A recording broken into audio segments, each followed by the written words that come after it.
Jadi yang tadi ya, kalau bentuknya seperti ini,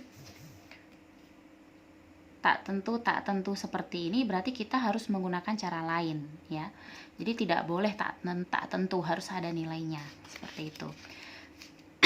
Ini baru masalah pengerjaan secara umum, belum masuk ke trigonometri. Mbak harus bahas ini karena apa? Caranya tuh sama, mau aljabar ataupun trigonometri, caranya itu sama, metodenya sama. Substitusi dulu, pemfaktoran, baru modifikasi fungsi bentuk lain atau mengubah ke bentuk lain, seperti itu. Jadi alurnya sama, cuma kalau trigonometri agak lebih rumit karena ada rumus-rumus trigonometri yang harus kita gunakan. Kalau aljabar kan kita hanya butuh pemfaktoran gitu, jadi harus bisa bedakan limit fungsi aljabar dengan limit fungsi trigonometri. Kalau limit fungsi aljabar masih mudah karena tidak terikat dengan banyaknya rumus, tapi kalau fungsi trigono, wah banyak ya. Belum lagi kalian harus hafal sudut istimewa karena ada hubungannya juga dengan sudut, dengan pi ya, pi per 2, pi per 3, seperti itu. Oke. Nah, sekarang konsep limit trigonometri. Konsep limit trigonometri di sini ya. Sebelum masuk ke sini ke pembahasan secara detail, Mbak mau kasih tahu dulu bentuk-bentuk limit fungsi trigonometri. Kalian harus tahu dulu bagaimana sih bentuk limit fungsi trigonometri. Nah, di sini limit x mendekati 0, x kurang 2, ini bukan trigonometri. Dia limit fungsi aljabar ini ya. Yang trigonometri seperti ini, sin x. Ada, kalau trigonometri itu ada sinus, kosinus, tangen, kotangen, sekan ya. Kosekan gitu. Ini juga bukan ya. Yang ini baru trigono.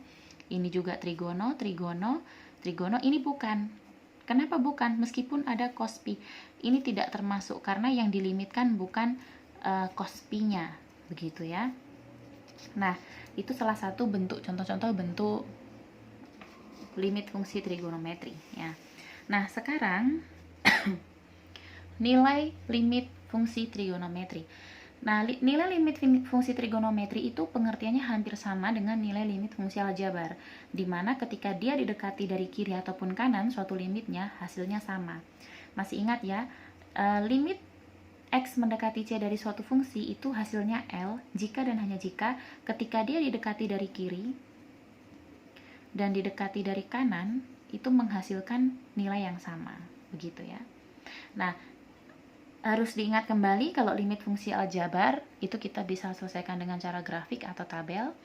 Ini akan saya lewati dulu karena kita sudah belajar ya. Berusaha untuk mengingat kembali bagaimana sih dengan grafik atau tabel gitu ya. Nanti kalau lupa kita ulang karena pokok pembahasan hari ini tentang trigonometri. Kalau mau diulang tentang limit fungsi aljabar yang grafik dan tabel itu akan sangat banyak. Jadi kita fokus dulu ke trigonometrinya gitu. Nah, untuk sifat-sifat limit fungsi trigonometri yang kita gunakan itu sama dengan sifat-sifat limit fungsi aljabar, ya. Jadi kalau nilai limit suatu konstanta ya konstanta itu sendiri, gitu. Kalau nilai limit x mendekati c dari x ya berarti c, gitu. Jadi kalau perkalian seperti ini konstantanya bisa ke depan, gitu. Kalau penjumlahan kita bisa pisah-pisah dia, begitupun perkalian, pengurangan dan pembagiannya ya.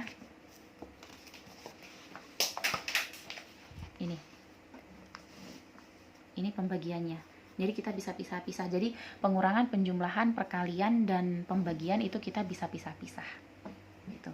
Nah, kalau limit suatu fungsi yang fungsinya dipangkatkan, berarti sebenarnya limitnya juga bisa dipangkatkan. Begitu juga dengan akar seperti ini. Oke. Kita lanjut ya. Nah, di sini ada suatu soal, limit x mendekati 0 dari sin x per tangen x itu sama dengan, nah ini langsung kita gunakan dengan cara substitusi.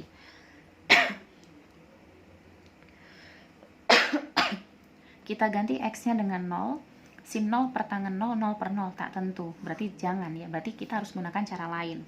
Nanti, nomor 2 pun seperti itu, ketika substitusi hasilnya juga tak tentu atau tak hingga, berarti juga jangan. Nah, dari sini kita dapatkan suatu rumus. Mbak kasih rumus simple, tapi ini hanya untuk sinus dan tangen. hanya berlaku sinus dan tangen. Selain sinus dan tangen, cos, kosekan, sekan, dan kotangen tidak masuk ya. Makanya ini saya coret untuk cosnya supaya kalian tahu bahwa cos tidak.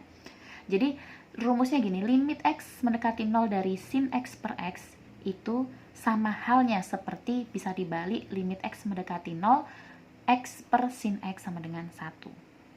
Jadi soal nomor 2 ini bisa dikerjakan seperti ini.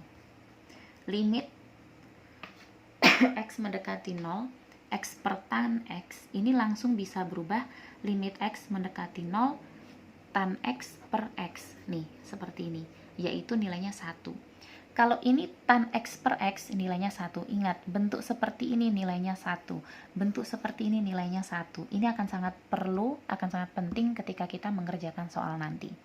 Jadi kita sudah dapatkan satu rumus penting untuk fungsi trigonometri, limit fungsi trigonometri ya, tapi hanya berlaku untuk sinus dan tangen.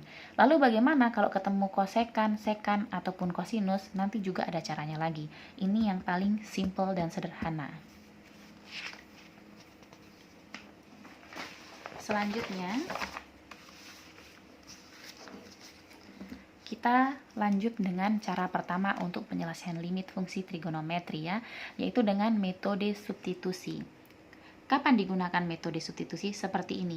Limit x mendekati a dari fx, kita langsung bisa gantikan x-nya dengan a. Oke. Contohnya, limit x mendekati pi per 4 dari sin 2x sama dengan, langsung kita gunakan dengan cara substitusi dulu ya. Kita ganti x-nya dengan pi per 4. Jadi sin 2, x-nya ini diganti dengan pi per 4, sama dengan sin. Nah, ini kan sama halnya seperti 2pi per 4.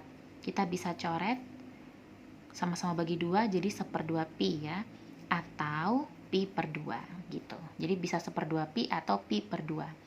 Sehingga sama dengan pi per 2 itu kan nilai pi, ingat nilai pi adalah 180 derajat. Kalau 180 derajat bagi 2 kan 90, yaitu sama dengan 1. Sebenarnya ini tidak perlu ditulis. Kalau kalian hafal sudut istimewa yang radian menggunakan pi, di mana sin pi per 2 itu pasti nilainya 1. Tapi biasanya kan kalian hafalnya tidak ada pi-nya ya, tidak ada menggunakan radian, menggunakannya derajat. Jadi kalian hafalnya sin 90, oh sin 91. Ingat, kalian harus hafal sudut istimewa. Kalau kalian mau dengan lancar mengerjakan soal limit fungsi trigonometri, hafal sudut istimewa. Karena Mbak ingat dulu waktu SMA, Mbak disuruh hafal sudut istimewa. Bahkan disuruh menggambar grafiknya. Nah, itu kalau kita ingat itu, ujian gampang. Intinya di situ, ya. Kalau rumus, metode itu kan pasti sudah paham. Yang lebih penting itu sudut istimewa dengan rumus-rumusnya, gitu. Nah, lanjut. Limit x mendekati 3pi per 4 tangen 3x tambah 2. Ingat, kalau ini tidak dikurung, ya, berarti tidak satu kesatuan. Berarti 2 ini adalah suatu konstanta yang berdiri sendiri, gitu. Jadi tangen 3, x-nya langsung diganti. Jadi ini 3 kali 3 pi 9 pi per 4 tambah 0, ya. Kenapa nilainya 0? Karena di sini bukan suatu kesatuan. Jadi dia konstanta yang berdiri sendiri. Jadi nilainya 0, begitu ya. Kecuali dia penulisannya seperti ini. Limit tangen 3x tambah 2. Baru di sini kita bisa ubah dia begini. Limit x mendekati 3pi per 4, ini 3pi per 4, 3x tambah limit x mendekati 3pi per 4 dari 2. Gitu. Kita bisa ubah dia ke bentuk seperti ini. Ini adalah rumus tadi yang sudah kita pelajari, bukan rumusnya, sifat limit. Kalau penjumlahan kita bisa pisah, gitu kan. Nanti di sini kita masukkan x-nya, di sini nilai suatu konstanta itu berarti adalah konstanta itu sendiri, gitu. Nih, sambil mengingat kembali. Nih, ini kalau pengurangan ya. Kalau pengurangan kan bisa dipisah. Begitupun penjumlahan. Terus ini tadi nilai suatu konstanta itu adalah konstanta itu sendiri. Limit dari k ya k, gitu kan. Berarti ini limit dari 2 nilainya adalah 2. Tapi kenapa di sini 0? Ya, kenapa yang di tadi itu 0? Karena dia itu tidak menjadi satu kesatuan, gitu ya. Mana tadi? Nah, karena di sini tidak dikurung, gitu. Jadi bedanya itu ya. Jadi dia berdiri sendiri, tidak dilimitkan, makanya 0. Lalu lanjut, kenapa 1/4 pi? Begini, karena kalau di tabel sudut istimewa, nilai 9 pi per 4 itu akan sama dengan 1/4 pi, gitu. Karena ini kalau dipecah berarti menjadi 2 pi per 4 tambah 1/4 pi, gitu. Sehingga sama, kalau 2 pi kan hasilnya 360. Jadi dia sama seperti 1/4 pi saja. Kalau kalian bingung seperti ini, kalian langsung gini aja deh. 9 pi per 4 ganti pi-nya dengan 180. Berarti 9 kali 180 per 4. Berapa itu pakai kalkulator? Nanti pasti hasilnya adalah 1. Gitu. Tangan dari ini adalah 1. Makanya harus hafal sudut istimewa. Gitu. Mbak nggak akan jelaskan detail lagi sudut istimewa karena udah diajarkan. Pengen lihat saya, apakah bisa, apakah ingat, begitu ya. Lanjut, yang C, ketika kita masukkan nilai X-nya 0, hasilnya 0. Nggak masalah, ini kan 0 per 1. Nggak masalah, sama dengan 0. Kalau pembilang yang 0 itu tidak masalah. Yang tidak bolehkan itu kalau penyebutnya juga 0. Begitu. Nomor D pun juga sama seperti itu. Ya, ingat ini X-nya diganti dengan A. Seperti ini ya, X-nya diganti dengan A. Nah, jadi ini adalah secara keseluruhan untuk rumusnya. Limit X mendekati A dari sin X, ya kita tinggal ganti X-nya dengan A, kita tinggal ganti X-nya dengan A, tinggal ganti X-nya dengan A, dan semua kosekan, sekan, kotangen, gitu ya. Nah, ini sedikit Mbak kasih tentang sudut istimewa, di mana alfa, sinus, alfa 0, 30, 45, 60, 90 derajat, sinus, kosinus tangen seperti ini. Tapi, bukan hanya ini yang harus kalian hafal. Kelanjutannya, yang ini 100, habis 90 itu 120, 135, dan seterusnya. Jadi tugas kalian ya, ini lihat, print atau tempel, print dan tempel, atau tulis yang rapi semua sudut istimewa di satu buku, supaya kalau apa-apa tinggal lihat. Jadi selipkan di buku atau bikin di buku pakai tabel ya, garis memanjang seperti ini, yang panjang. Jadi di sini 0, 30 terus sampai terakhir nanti 360 derajat.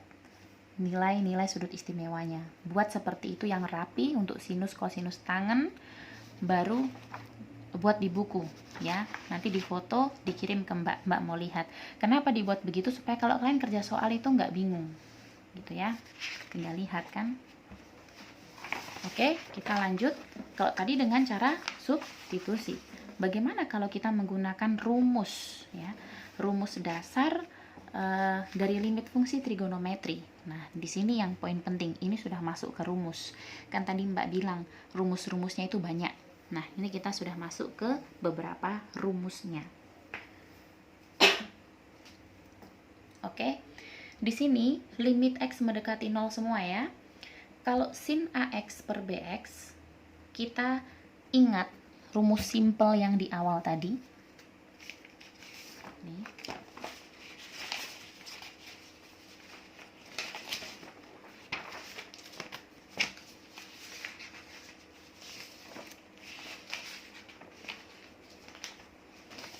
Rumus simple yang di awal tadi, yang kalau kalian masih ingat, yang ini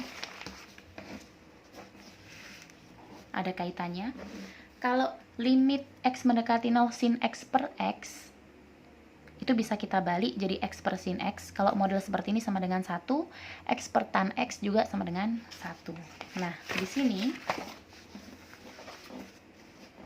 limit X mendekati 0 dari sin AX per BX sama dengan, kita anggap, bisa kan kalau ini kita tulis seperti ini, sin X per X, di sini A, di sini B. Bisa kan?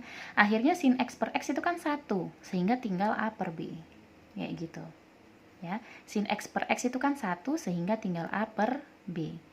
Jadi, ini A sama B-nya saya taruh di depan, begitu. Kan kalau perkalian mau taruh depan belakang kan sama gitu. Nah, itu pun semua berlaku untuk yang lain gitu kan. Mau bagian yang trigononya di atas atau di bawah sama saja. Contoh seperti ini. Limit X mendekati 0 dari AX per sin BX. Itu juga sama. Karena tadi rumus simpelnya begini kan. Sin X per X itu 1. Limit X mendekati 0. Limit X mendekati 0 X per sin X. Itu juga 1. Karena bentuk ini bisa kita ubah seperti yang atas. Kan tadi seperti itu. Jadi bentuk yang seperti ini, yang B, itu seperti ini sama halnya ya. Limit X mendekati 0. Ya, limit limit X mendekati 0 AX per sin BX itu sama dengan limit X mendekati 0 X per sin X. Ini A-nya saya taruh di sini, B-nya saya taruh sini. Nah, ini kan sama dengan 1. Jadi tinggal A per B. Jadi limit X mendekati 0 X per sin X itu kan 1. Ini nilainya 1. Ini A per B. Sehingga hasilnya adalah A per B. Ya, gitu. Jadi modelnya seperti itu. A sampai H ya. Dan kalau kalian perhatikan di sini hanya ada sinus dan tangen. Karena hanya berlaku untuk sinus dan tangen gitu.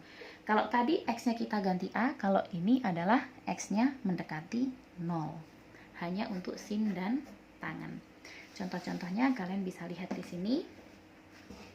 Limit X mendekati 0 dari sin 2X per 3X. Ingat, sin X per ini kan bisa ditulis limit X mendekati 0 sin X per X 2, 3. Sehingga limit X mendekati 0 sin X per X ini adalah 1 kali 2 per 3 tetap 2 per 3. Seperti itu contohnya. Nah, sekarang pertanyaannya bagaimana kalau selain sinus dan tangen? Bagaimana kalau cos? Seperti soal nomor 7. Ya. Kalau soal nomor 2, 3, 4, 5, 6 itu tangen sama sinus. Masih gampang. Bagaimana kalau soal nomor 7 yang ada cosnya? Nah, caranya bagaimana? Caranya kita lihat di video selanjutnya ya.